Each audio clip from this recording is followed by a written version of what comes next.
suitable attire.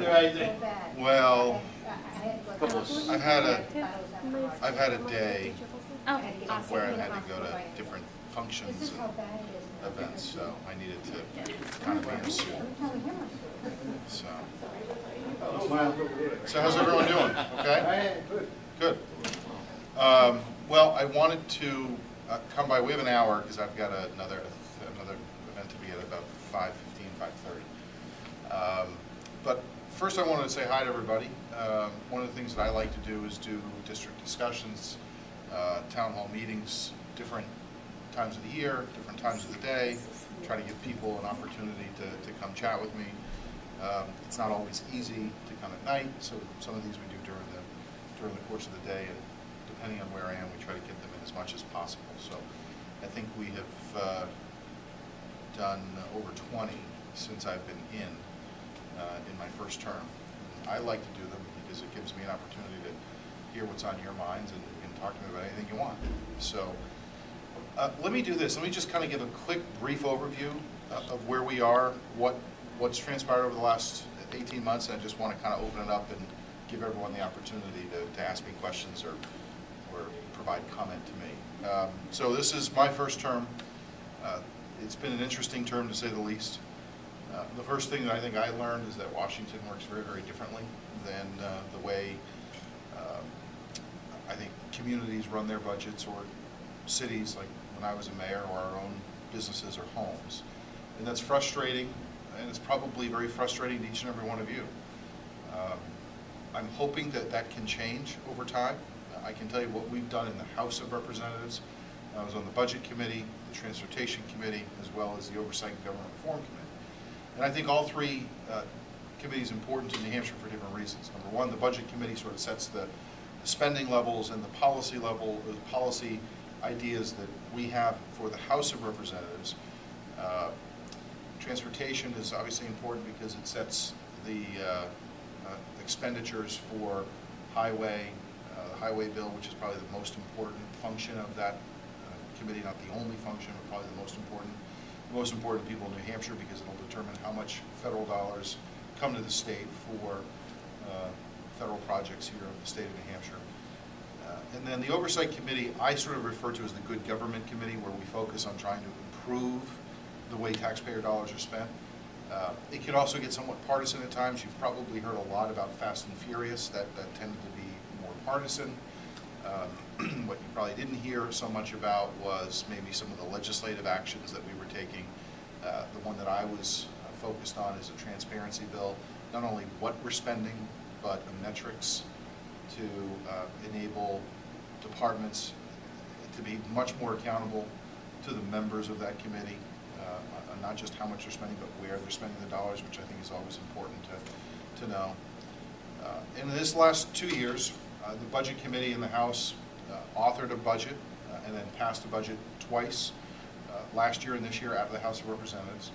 Both times we were notified, I think last year within a day, from the Majority Leader in the Senate, Harry Reid, that they would not be moving forward with the budget.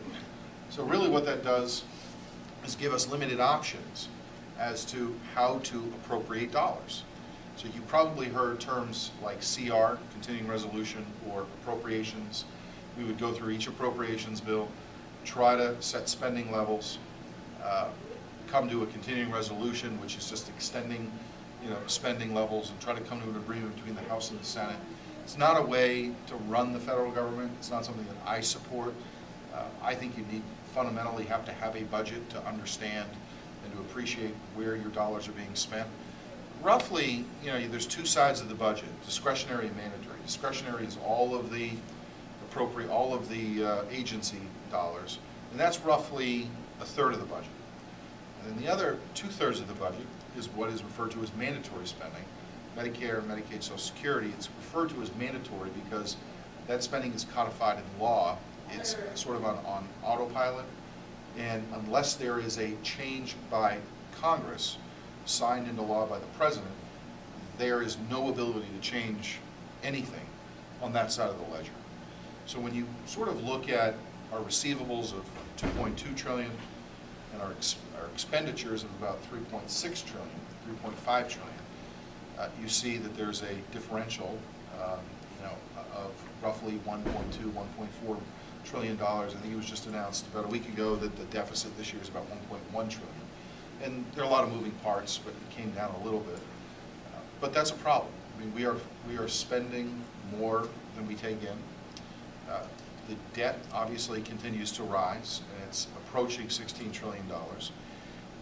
We have put budgets together that address expenditures, that address debt and deficit, and that address key economic issues that I think are important for a pro-growth economy. But because we haven't enacted a budget, we're not getting those policies in place. And that's a real big problem that I see with the federal government, and one that has to change, regardless of who's in power, regardless of who's in office. One of the things that I like about New Hampshire is, in the experience that I had as mayor, as a Republican mayor with 11 Democrats on the board, 1 independent and 2 Republicans, I needed 8 votes to get anything passed. And it required me to work not through the lens of looking at someone as a Republican or a Democrat or as a partisan, but as a board, and say, we've got to get some things accomplished, we've got to get things done. And we were able to. I was able to get a first tax cut enacted. I was able to cut spending. I was able to administer a budget. It wasn't always the budget that I would have preferred, but the reality is we were able to do it, and do it with surpluses, and have a vision for the city, and have a growth model for the city. That same basic principle is utilized in a household, in a business, in a nonprofit, in a community, in a city, in a state. And it needs to be adhered to at the federal level as well. But it's not happening right now. And that should frustrate everybody. And it frustrates every member, at least members of the Budget Committee and members in the House, who have at least passed a budget. And we're not suggesting that the Senate take our budget and adopt it. They can write their own in accordance with law, and then we have a committee conference and try to come to some sort of agreement for what the spending levels will be, what the policy changes will be, what steps we can take to try to be more accountable to taxpayers. And that to me makes sense, and that's what I think most people in this country want us to try to focus on. So I've enjoyed the last 18 months, despite some of those frustrations and challenges. One thing I do is I'm home every weekend. We didn't move the family down to Washington. My wife and I and kids still reside in Manchester. Our kids still go to school in the same school in Manchester. I travel back and forth. The only reason I'm in Washington is for votes and for committee hearings. Otherwise, I'm back. And you're roughly in D.C. 4 days a week, and then you're roughly home 3 days a week. That can fluctuate depending on the time of the year and the issues that are on the plate. We'd have, right now the House is in recess. I'm home, but the House can be called out of recess anytime. And we have said in the House of Representatives, if the Senate acts on any of the bills that we have sent over the last 6 months, we'll shoot down, with a day's notice and get to work. So we would like to see a lot of things be resolved before November. I think unfortunately what you're going to see is a very, very busy lame duck. And all these things that are supposed to be done prior to lame duck will be addressed in lame duck. Tax policy, which I'm sure everyone knows is an issue. We have the existing tax rates that are in place that expire at the end of the year. You've got a lot of the Affordable Care Act issues that start to take effect over time, some next year, some not till 2014. But these are real issues that are affecting real people, that are affecting job creators, small business owners, that are affecting employees, individuals. And there's a lot of uneasiness as a result. I think you're seeing frustration with the business community because they don't have predictability about what's going to happen next year. Our unemployment rate just ticked up again to 8.3%. It's about 23 million people are either unemployed or underemployed. In New Hampshire, our unemployment rate ticked up a little bit. We're over 5, we're under 6, better than a lot of states, but to me, not good enough. I think there's a lot that we can do here in the state of New Hampshire to try to move that in the right direction. When you go around, and I go around the state and I talk to communities, what I look at is what the revenues are to building permits, local taxes, auto registration, things like that, to determine how a community is doing. And the reality is communities are struggling. And they're trying to do more with less, and there's a lot of frustration with that. Same thing is going on in the state of New Hampshire and other states around the country. So we've got a lot of work to do. I think that next term, I'm optimistic and hopeful that we can get some of these policies in place that we have talked about over the course of this term. But look, these are tough, challenging issues, and for as much passion as I have for them, there are people who have a different view, a different perspective. I respect that. But at the end of the day, we've got to get this country moving in the right direction economically. We've got to get some of the fundamentals in place so we can have that predictability, so we can have some job growth, and we can have some real long-term understanding of what the next 30, 40 years are going to look like. So it's a challenging time, it's an interesting time, but one that I think we have an opportunity to fix and to solve. And we can do it by talking about ideas. We can do it about putting ideas on the table, solutions on the table, and that's what I hope we see in the final months of this term and the next term. So with that, why don't I just kind of open it up to questions, and happy to answer your questions and take your comments. Yes. I have actually a couple of things that I'm really concerned about. Right now, the state of healthcare in this country is a disaster. And I can tell you that from my own personal experience, because I swear to God, my family's been deathless. My family is, all three members I had two brothers and my mother were all on Medicare. They were retired, they were on disability. They went on Medicare, my mother's been on Medicare. My brother, my older brother, had a liver disease, and he was relying on the system to diagnose whatever healthcare problems came along. Found out too late that he had stage 4 cancer. He died a week ago on last Sunday. Oh, I'm sorry. They have not been giving my younger brother or my mother proper health care. My mother was dropped by her doctor this year, just told, bye-bye, see you later. She needs to be on oxygen because she has emphysema. She also is diabetic, so she's been having a hell of a time keeping her health care. She has to reapply every single year for Medicare. Does she live in New Hampshire? Yeah, she lives in New Hampshire. I've been interviewing. Okay. And my younger brother has a lot of problems, and he doesn't even have a regular doctor. He has some kind of holistic doctor. He's not getting the proper care he needs. Does he live up north? Yeah, up north.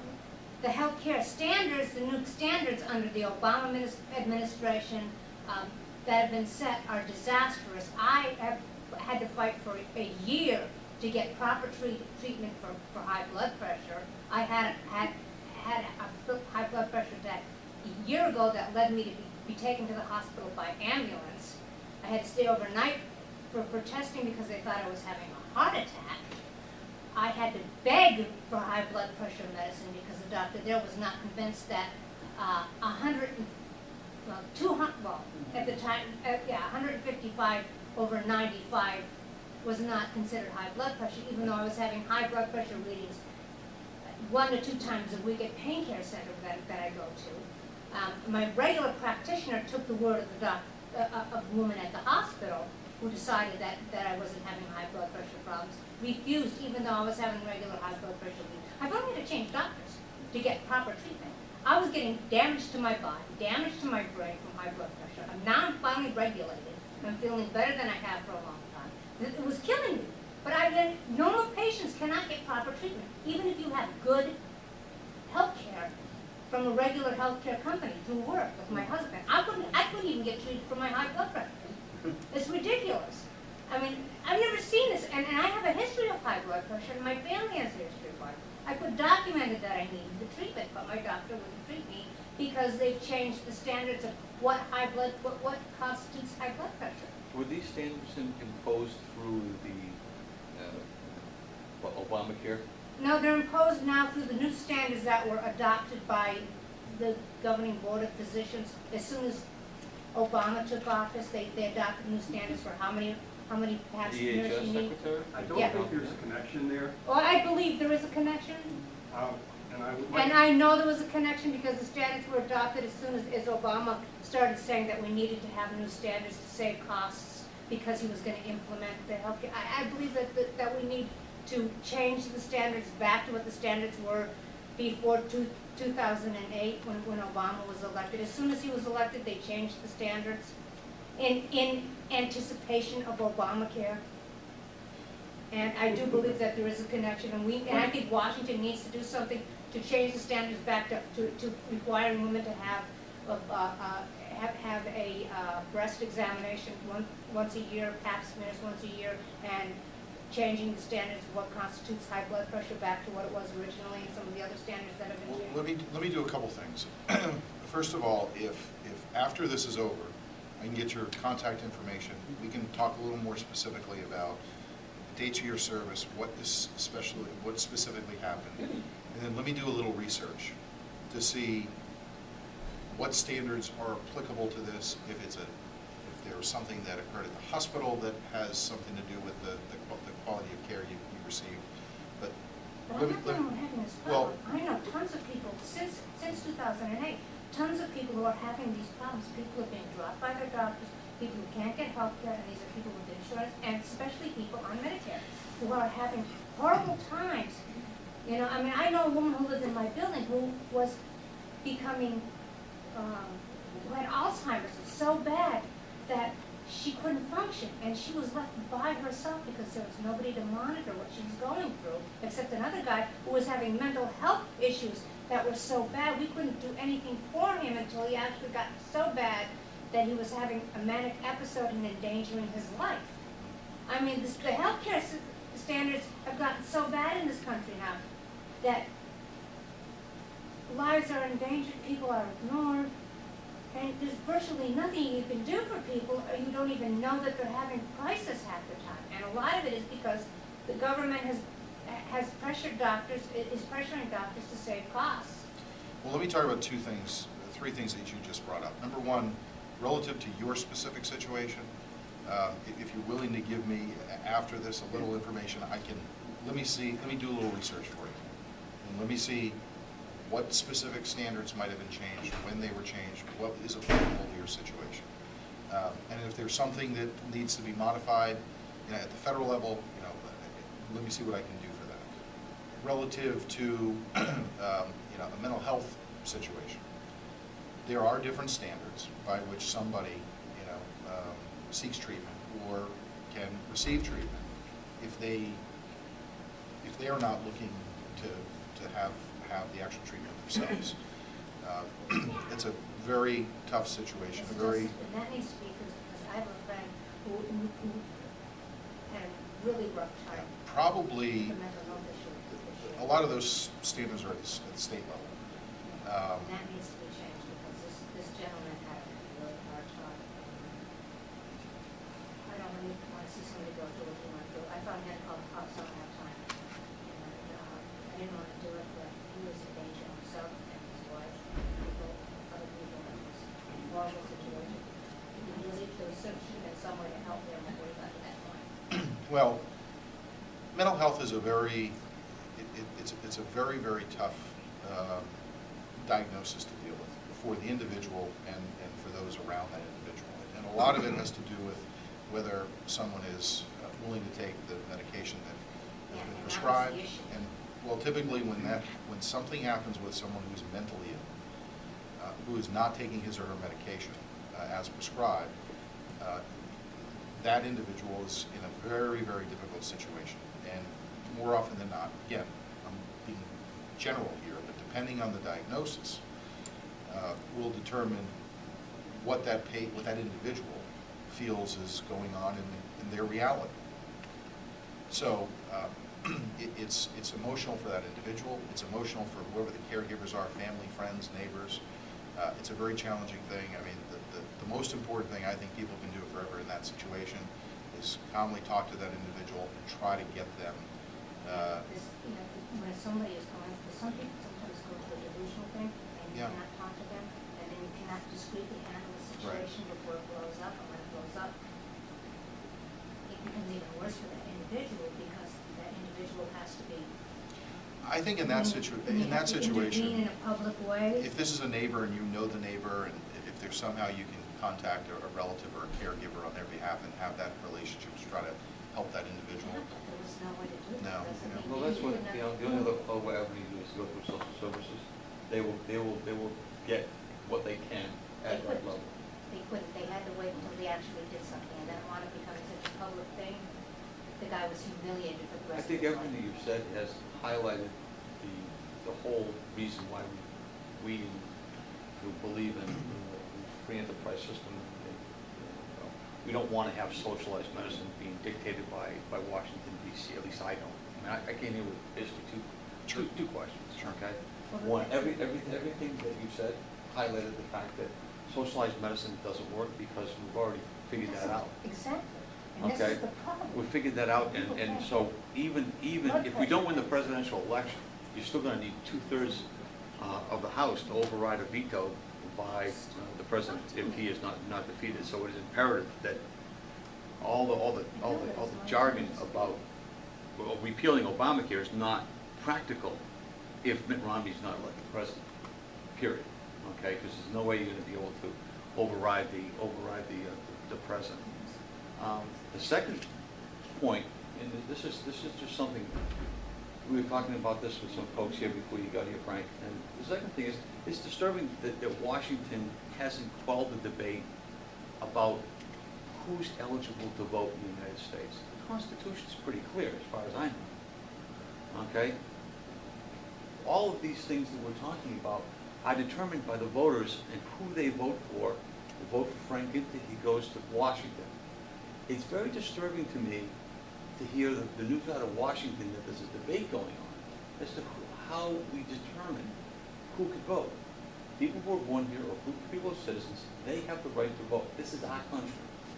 Why is there a debate in Washington raging? Well, it seems ridiculous because I can't go to France and vote there. I mean, if I went to Mexico Well, and I tried to vote for president in No, I Mexico, they'd understand it, throw but me why is that raging debate, why are we allowing that to go on? Why can't we just quell it and say, listen, if you want to change the Constitution, change the Constitution. But it just appears as though the voter fraud on that side, there's people who are coming across our borders, people who are not here, even people who are here legally, cannot vote unless they're citizens and have to prove that they're citizens. Well, I'm Why not- is that not just the answer? Why can't that just be the answer? Well, I think there's two things going on. At the federal level, the president obviously issued an executive order relative to certain people who were here illegally, but had met some requirements. And again, that was not a vote No. by the House and the Senate. That was a decision the president made. But he wasn't determining that they were citizens, they were. No, what he was giving them a path to citizenship. So that's one discussion that's going on. The other discussion is, I think, in the states, and what legislative solutions can be enacted to make sure that someone is who they are. Say that someone has to prove who they are, and that they are a resident of a certain town in order to vote. I don't think that should be very controversial, but It is. there are some that believe Well, it is. there's one point I want to make on this because I grew up poor, okay? And I grew up so poor that I was on Medicaid and I had food stamps. And when I was 18 years old and I wanted to vote, all I had to do was pay a couple of dollars to get an ID. There is nobody at the age of legal age to drink alcohol or get food stamps or get welfare or get a job that does not have an ID because you need an ID to cash a paycheck, cash a welfare check, buy a beer in a restaurant. If you want to buy alcohol, you need an ID. If you want to cash a welfare check or buy any kind of, or rent an apartment, you want to cash food stamps. If you want to prove who you are just to buy a car, cash any kind of a check. You know, there are no young people in this country that don't have an ID if they're a legal resident because they gotta buy alcohol. And that means even dirt poor people. I was dirt poor when I became of legal age in Massachusetts. I got an ID. There's nothing wrong with that, or do you think so? No one, anybody, Well, everybody who needs to do anything has an ID. Poor people have IDs. Anybody who doesn't have an ID, I would be suspicious of. There's no reason why anyone doesn't. If you live in here, you have proof of residence. Without due respect, ma'am, without due respect, most of That argument is bogus, is what I'm telling you. It's a lie. They're lying to Let you. him speak. Let him with speak. all due respect, I think most of us are here to find out why we'd like to vote for Frank. or whether we- That's fine, but I'm just So all telling you these that argument's a individual lie. things, I know from all these personal side- All these experience. side issues take away from our time to find out who he is. That's all, fine, I'm done. So afterwards, we'll be fine. I'm fine. I'm done. I'm just telling you, the other argument is bogus. And I can tell from personal experience. I was poor. Yeah. Okay, so, why don't we get on to another subject matter? Thank you. Okay. Yes, sir. I just have a little counter to a few of these things. My mother is going on 95. I believe. And Medicare has been absolutely wonderful for her for many, many years, including this year. She got a COPD session and she went in the hospital, and then 2 weeks I think was in rehab, and then visiting nurses and so forth. So I'm happy with Medicare the way it is now, personally. Okay. So that's the comment on that. The other thing is, she drove until she was, I think, 92. Wow, good for her. Right, and then gave it up willingly. Yeah. Really nice. But many people in the assisted living facilities she's in, they're obviously elderly, and many of them haven't driven for many, many years and don't have a driver's license. So to go get a driver's license or ID is an issue. Yeah. I think in terms of, first of all, I think it's great that she's 95 and active and engaged, and, you know, God bless you for that. In terms of Medicare, let me talk about that for a minute. I hear a lot of anecdotal stories where people who are currently receiving Medicare who say, I would like to keep my Medicare the way I have it now. There's a lot of discussion in the country right now about the proposals that were made in the budget last year and this year. So let me try to, as succinctly as I can, tell you what was proposed. I was a member of the Budget Committee. I worked on this budget. I was a member of the House who voted for the budget last year and voted, had an opportunity to vote again this year. The proposal that was in that Budget Committee and passed the House, which obviously didn't go anywhere else, so it's only a proposal, last year, was, number one, anyone receiving Medicare would not have any changes. And the cutoff in the proposal was 55 or older, so anyone at or near Medicare. So if you were at 55 or older, so if you're receiving Medicare, no change whatsoever.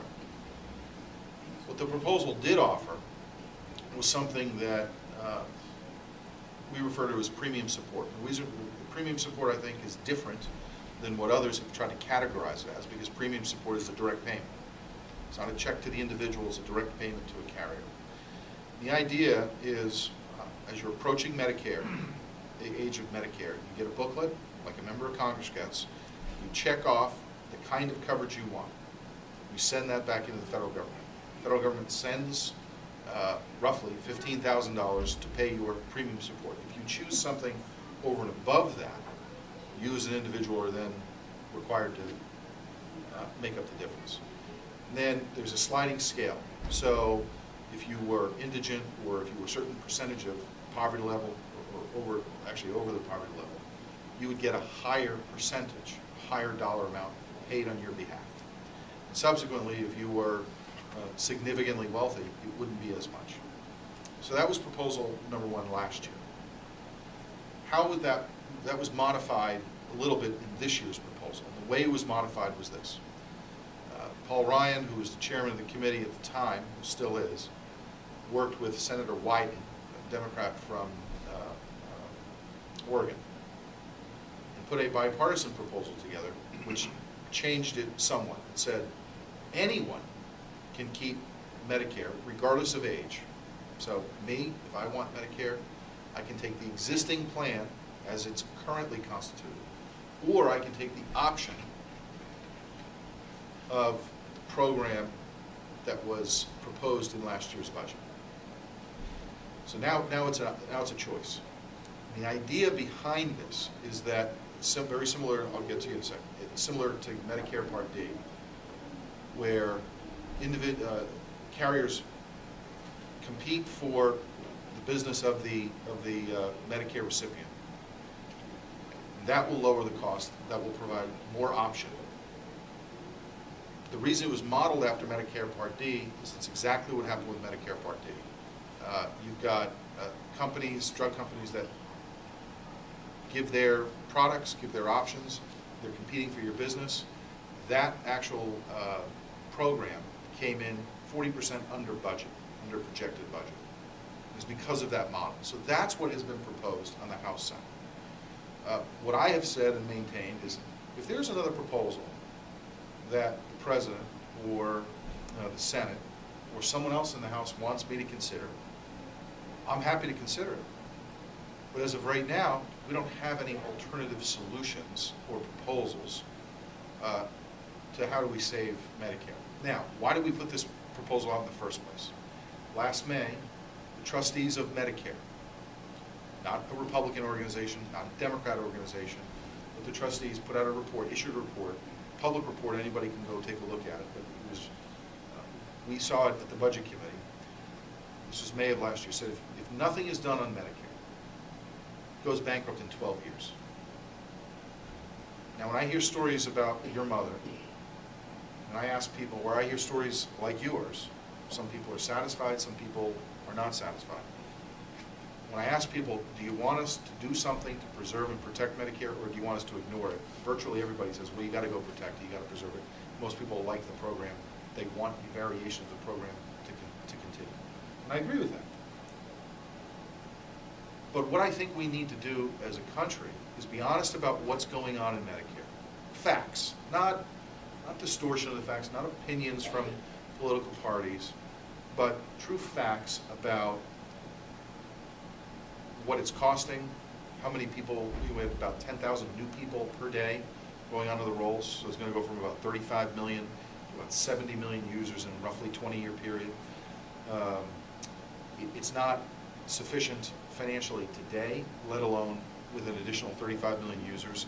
So the choice I think we have is we can listen to scare tactics in political campaigns, or we can take this head on.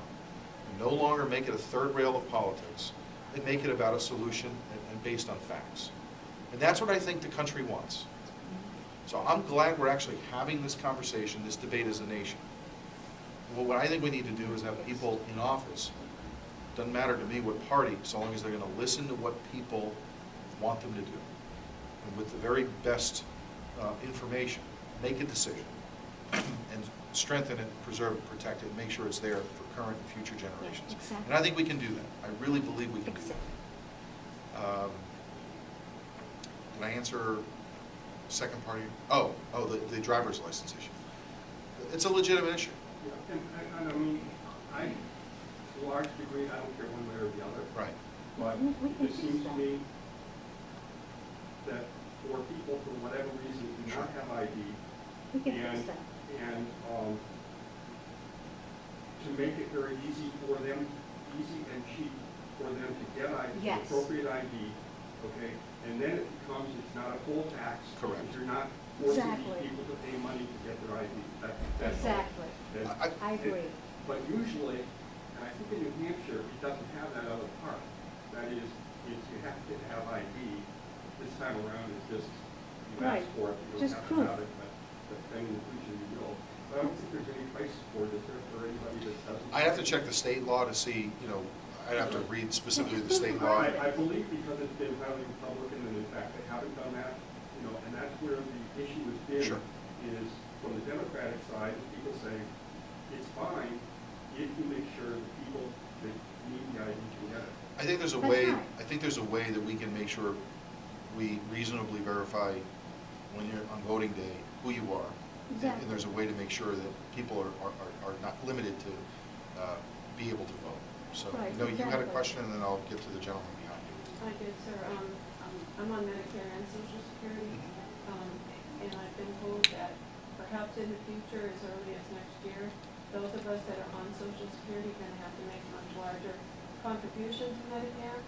Do you know who's told you that, or where? Well, there's so much misinformation out there, it's all over the internet that next year, now we pay $96.40, next year it's gonna be $147, year after that, $247, to cover the cost of Obamacare. Well, I don't know how that can be. let me say a couple of facts. Number one, this Congress did not make any proposals whatsoever to make any changes to Social Security. Nothing came for a floor vote. I mean, members may have proposals, but there was nothing that was gone through the committee process, nothing that got votes in the committee, nothing that went to the floor for a vote. So that's one thing that I think people ask me all the time, how come you're changing, why is Congress changing Medicare, Social Security? I say, well, there's been nothing that's even gone to the floor for a proposed change, number one. If you give me your contact information, I can do a little research to see, and I'll do an internet research myself just to see what pops up, and I can specifically tell you if they're just sort of internet facts or if they're facts. Well, but there's a lot, the internet's a wonderful thing, but there's a lot of information. It's not always sourced. So one of the things that we have to make sure is that in terms of any government program, the first best thing to do is if you have a question, call a congressional office. Whether it's myself or Gene Shaheen or Kelly Ayotte or Charlie Bassett, who live in the 2nd Congressional District, to ask the question, I heard this, can you get me some information? Because part of our job is to make sure that we get you information. We'll go to the administration, the administering entity, whether it's Social Security or some other program, and we will provide you specific information from that agency. So that's one role that we do play, and that we will make sure. And that goes for anybody. I mean, if you hear a rumor, or a friend of yours said this, and you saw something on it, don't feel like you're bothering us. I mean, this is part of my job to make sure that you have information. So we can do maybe a quick, search, and we'll see what pops up, and I can send you specific. This is true. This is not true. This is true. This is not. And then we can send you some documentation from the Social Security Administration, so you have it. But as far as I'm aware, there are not going to be any changes next year. Does that mean no raise either? Well, no. Actually, we'll likely do a COLA adjustment up next year again. Yes, sir. Well, you did address Medicare and confirmed what I thought was waiting for. Obamacare. Yeah. Assuming that everybody here, at least, doesn't want Obamacare, if the good guys, Incorrect assumptions. okay, let me rephrase that.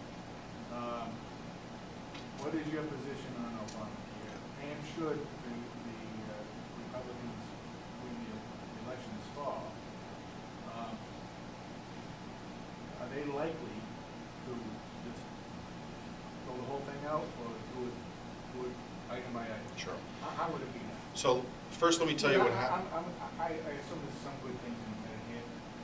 I mean, in Obamacare, but nobody knows what it is. So this Congress that we're in now, the House has taken 33, I believe, different votes on a full or partial repeal. In case people aren't clear where I am, I don't support the Affordable Care Act. I signed on to the legislation to repeal it. I voted to repeal it, and I voted to repeal parts of it. And let me explain why. I think everybody agrees with the notion that we want to bring health care costs down. We want to provide greater access to those who don't have health care. Those are two goals that I don't think anybody really disagrees with. And those were the stated goals of the President when he proposed the Affordable Care Act. What I have seen in the legislation, since I've been a member, number one, a current cost estimate of $1.8 trillion. So that's a concern. Secondly, I don't think, my personal view is that it was not an ability of the federal government to dictate or mandate a good or service for us to purchase. Obviously, the United States Supreme Court ruled on this, and while they did rule that according to the Commerce Clause, it's unconstitutional, that it is constitutional because they identified it as a tax. And what they're referring to is what the president referred to as a penalty or a fee. The Supreme Court identified as a tax. And what that is, if people don't know, if you don't have insurance, you will, starting in 2014, have to pay a 1% tax. And it's 1% of your salary. It goes up to 2.5% in year 3. Now that's what the Supreme Court said. I disagree with that assessment. I don't think that the federal government should have that ability or that power. I also have concerns about how they pay for it. I have concerns about what the negative impact, what I think is a negative impact on small business owners, on small business in general. And I think it's going to be, what you're seeing is a lot of businesses already say, based on some of the mandates, based on the taxes and the costs associated, we're not going to be able to afford this, so we're changing our full-time employees to part-time, or we're no longer going to provide insurance. That's actually starting to happen already.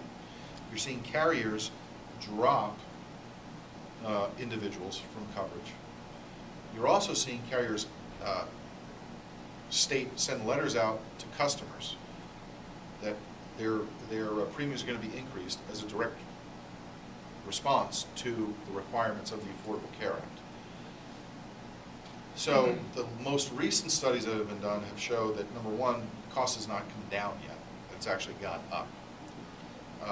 I think there are ways to address that. Number one, here in New Hampshire, we, for the most part, have 2 carriers that are competing for our business. 15 years ago, we had more than a dozen. I think it was actually closer to 20. That's a fundamental problem. I think you do need more competition in the state. So I've met with the insurance commissioner, and my first question is, well, how do we get more competition in the state? Part of the challenge we have is we have 1.3 million people. So can we pool, our New England resources as a group? And I've asked the commissioner that, and he said, absolutely, yes, we can. And start to bring competition in as either a state or as a region.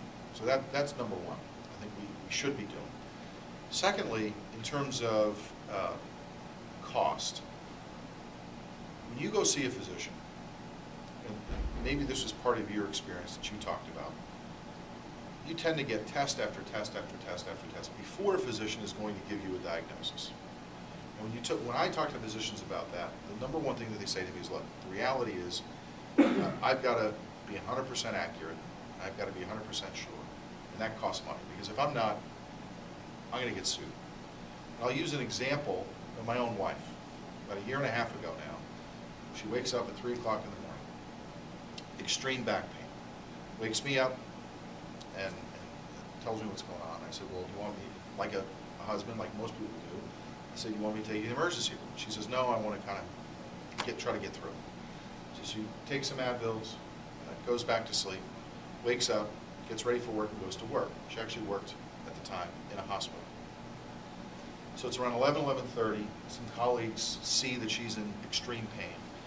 This whole period of time, basically, I'm saying, look, you probably have some sort of back spasm, your muscle cringed up. I'm not a physician, but call your doctor, see if you can get an appointment. I got to work, I got a busy day. This is what happens with most people. Around 11:30, she goes down to the ER. She's there for several hours. Didn't bring her insurance card, left it up in her office, so we actually got the bill mailed to our house. It was $4,500. Here's what the doctor said after the battery tests and the several hours staying in the ER. This is in New Hampshire. You have a muscle spasm. Here's a prescription for a relaxant. You should be good in 2 days. That whole thing that costs, now we forward on the bill to our carrier. They pay a portion and we pay whatever the carrier doesn't pay. That should have cost maybe $300. Should have been a physician's visit, and it should have been a prescription. But instead, because a doc wants to be 100% sure, goes through unnecessary testing. That's one case, one situation on one day, in one town. Think about that. Apply that to the state of New Hampshire, to New England, to the country. How often that has happened. When I talk to there's a couple things that healthcare advocates, that physicians, that CEOs all sort of tend to agree with, is that there is more than enough money in the healthcare system. The biggest problem is how we're spending those dollars. There's a third thing that I think we can do. When I was mayor my last year in Manchester, I didn't legislate this, but I created a volunteer program. We had 17 unions in the city, several thousand employees. We had a $15 million line item. We were self-insured for insurance. And you know what? Bill would come and it would go up roughly 10 to 18% every year. And there's frustration. You got to figure out how to budget. You know, now you're taking money out of taxpayer money to pay for that instead of for direct services that people want. So we came up with this program. It said to the employee, you can choose what we're going to do is provide transparency. We will provide you the costs associated with different procedures in the network. It's up to you. You choose which one you want. The least expensive, the most expensive. You won't be penalized for the most expensive, but if you take the least expensive one, the city, the employer, will take a portion of that savings. And you as the employee will take a portion of that savings. First week of the program, we implemented it. Savings of $40,000. Now, care did not change. The quality of care did not change. The access of care did not change. What we did was incent people to be more engaged in their own health care. And I like, yeah, sure. Yeah.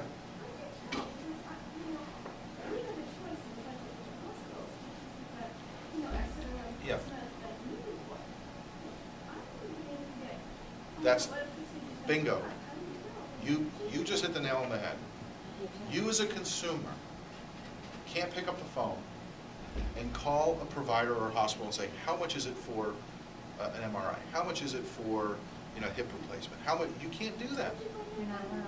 We worked with the carrier and the existing hospitals in the network.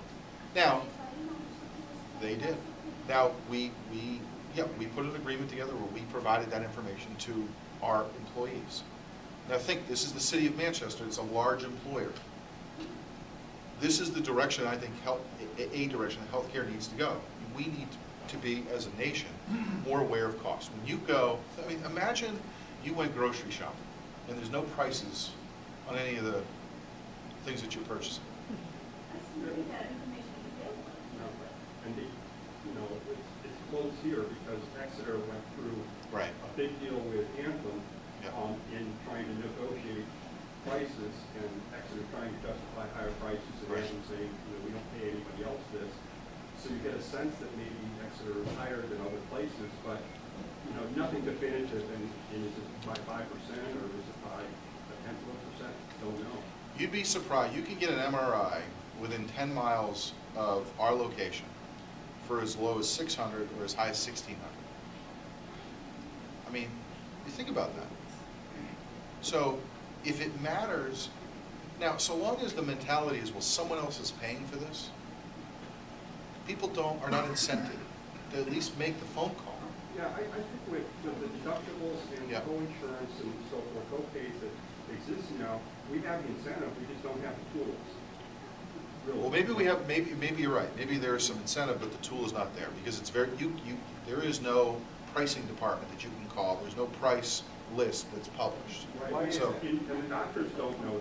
We have doctors that work with both Portsmouth and Exeter Hospital, and no idea which one. And I don't think the doctors know which one costs how much. Right.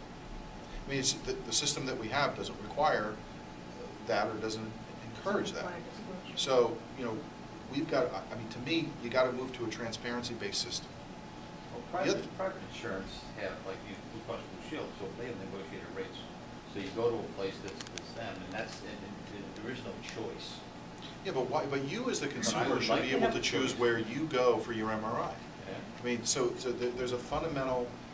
I mean, I happen to know that you can go to Parkland, or you can go to CMC or Elliott, or I mean, I have an idea of what those prices are because I've gone to these places and I've asked them, how much is it? Surgical. Here's another, like a surgical center.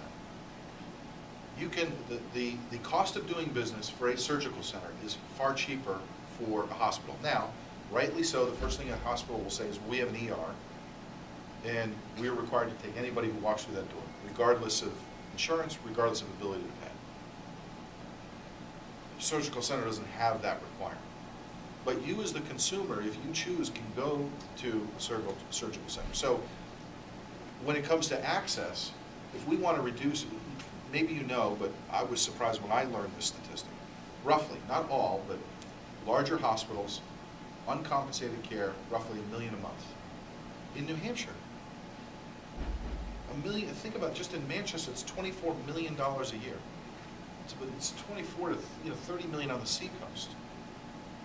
You start at, because of uncompensated care. So, Doesn't the federal government compensate the hospital for that? no, some of it's write-off, not all of it. Not all. Not all of it. I mean, a lot of it's write-off. So, it's in the hospital's, best interest to reduce uncompensated care, which is why you have hospitals that will participate financially in helping, sort of community health centers. Something that I think is a big part of the solution. I saw this when I was mayor. We had one community health center in Manchester at the time. We've expanded that. We did a study, we did a model, try to figure out a city, 110, 115,000. What do you need in terms of, you'd be shocked at how many people, particularly in a city, how many people go for care on Monday morning when they're dropping their kid off for school, when their son or their daughter is getting care at school from a nurse. So if there's a way to identify those individuals, get them into a community health center where you can pay on a sliding scale, and in some circumstances you pay nothing. Most hospitals will pay a certain amount of their revenue for those community health centers to be open and accessible because it reduces the uncompensated care at the ER, which is significantly higher because it's in an emergent situation. The federal government does pay for a portion of these qualified community health centers. And it's now you start to have a plan in place as to how to reduce that cost. But none of it, going back to the Affordable Care Act, I should probably tie it back to that. The Affordable Care Act doesn't present those alternatives and options. What it does is provide a series of mandates. And that's the concern that I have. When government is mandating something, there tends to be an unintended consequence. And there are some in this bill. For example, I don't know if there was an intention for the people who voted for this bill to hit, medical device companies with a 2.3% tax. I don't know if the $600 provision, if you remember, if you're a vendor, if you spend $600 or more with a vendor, you now have to 1099 that vendor. I mean, think about if you're a truck driver and your route is the Eastern Seaboard, every time you get gas, once it exceeds at one shop, $600, you have to 1099 that shop. Think about how much gas you're spending so that was something that we repealed in the House. There's so many components of it that I think were unintended.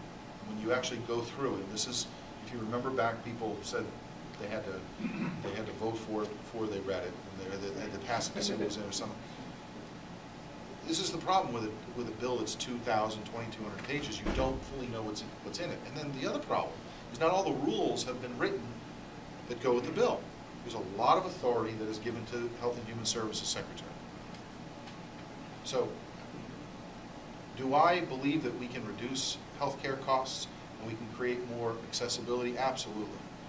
And I think we can do that. I think we should do that. But I don't think this vehicle is the way in which we meet that objective. Can I get a clarification? Well, yes, and then I know I saw some other hands. I want to try to get to those. So, The clarification of doing business across state lines. yeah. You said you had clarification that From our insurance commissioner here in New Hampshire that we can do it. That we can do it in New Hampshire. Sure. Can it be done Yes. nationwide? Yes. So why was there all the question about not competition because they couldn't do business across state lines?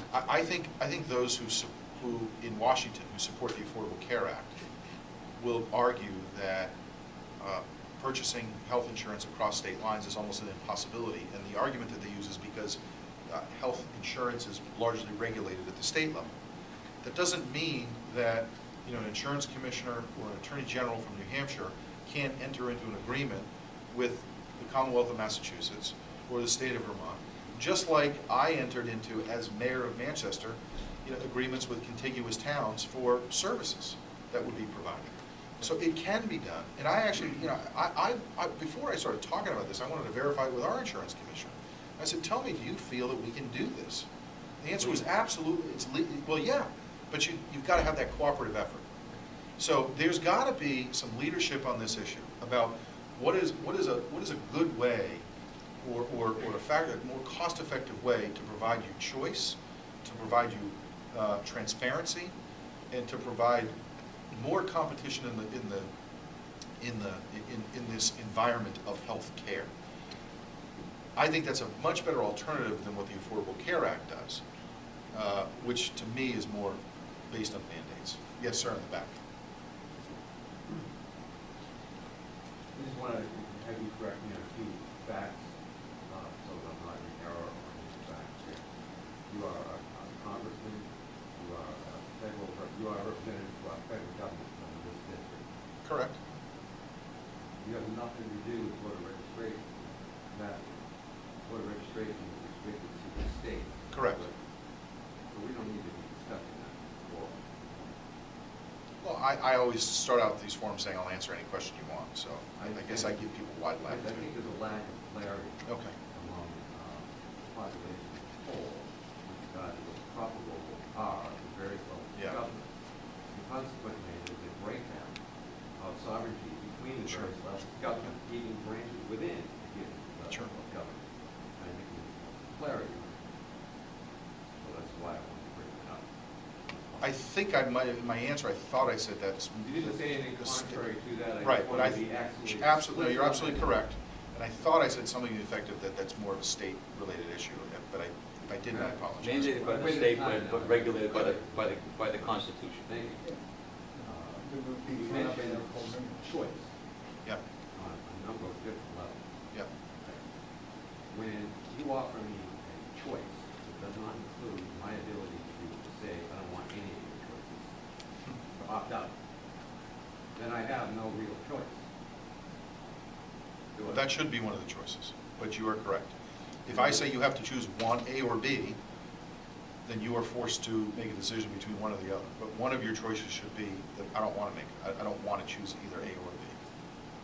Okay, and I'd like to have more, I'd like to hear more of that truth from an oratory of my congressman. Okay. So I would encourage you to do that. Well, on that, I'll give you more time if you have another question. I actually did have someone who came to me the other day who is over the age of 65, who's still working, who said to me, I don't want Medicare. He said, I'm not allowed to not have Medicare. And he was joking about it, but he said, look, I want to work. So that it does need to be part of the discussion is, should you be forced to take Medicare, or should you have the choice to take Medicare? And the way I see it, there's going to be a certain population that needs some sort of safety net. And I think most Americans say, okay, we'll provide that for those who need it. But if you don't need it, if you want the choice, you should have that ability to make the choice, because you may have some alternative option that you think is better for yourself. Also on the mandate statement, I would agree. Institute mandates has unintended consequences about people. Mandates, for example, that have passed decades ago, mandating hospitals to take care of anybody. Is in fact one of those unintended consequences, and has caused everyone's insurance to rise, and has caused the hospitals to go begging to Uncle Sam to fund the unfunded, in which then Congress or the feds negotiate some discount. Correct. For the whole bundle, right? You've got this doctor fix, we call it doctor fix, which applies to doctor broke. Doctors are not broke. The doc fix means Doctors the are rate broken by as a which. consequence of mandates Correct. that the government has imposed on The them. government essentially But said. you're not fixing the doctors if you do not remove the mandate. Yeah. You're simply putting over a Band-Aid over a problem that's grows larger and larger. Is that not true? That's true. In a very simple way to explain this, the federal government came up with a program to provide care to individuals, health care to individuals. They then said to doctors and hospitals and providers, you are required to take care of these people. You are required to accept payment from the government, and here's what the payment's going to be. So the doc fix is physicians and other health-related entities, hospitals, have said, look, you're not reimbursing us at a rate equal or in excess of our cost. So rightly so. I mean, so I kind of liken it to this. Say you're a restaurant owner. The federal government says, we just passed a new law that says certain kind of individual that walks through the door, you're going to have to give them filet mignon, but you're only going to be reimbursed at $8 instead of whatever it is on your menu, 18 or 20. That's in a very simple form what's going on. Now, it's obviously far more complex than that, but in its very simplest form, that's what's happened. You have more and more people requiring, under these programs, services. So the amount, the delta continues to increase of the long-term deficits that we have in these programs. So, you know, healthcare is very personal to people, as it should be. I think members of Congress, House and Senate, I think they appreciate that. When you're talking about someone's health, I think most people sort of want you, meaning the government, the federal government, to get out of the way and not be engaged in the decision-making process. And that's partly what I think is happening with the Affordable Care Act, where the government is now getting involved in that decision-making process. And I'll give you one example. You've probably heard a lot recently about the $716 billion amount that the Affordable Care Act utilizes from Medicare. Let me tell you, in case no one probably tells you where the number comes from. I'll tell you where the number comes from. After the Supreme Court issued its opinion on the Affordable Care Act, the Senate asked the CBO, the Congressional Budget Office, for a new score of the cost for the Affordable Care Act from Medicare. That's where that number comes from. It comes from the Congressional Budget Office, $716 billion. The reason for that is because the decision that was made, it started out as about $500 billion. It's now $716 because more and more people will be leaving, won't be getting treatment under Medicare and will be getting treated under the Affordable Care Act. And there's an example of that. You hear about IPAB, the Independent Payment Advisory Board. What that is the president appoints up to 15 individuals confirmed by the Senate. It doesn't have to be 15, but it's up to 15. And for Medicare recipients, they then decide if you as an individual, if you're a Medicare patient, will get a certain procedure paid for or not. Yep. You know, I'm approaching the senior set, so Yep. I would be You know, AARP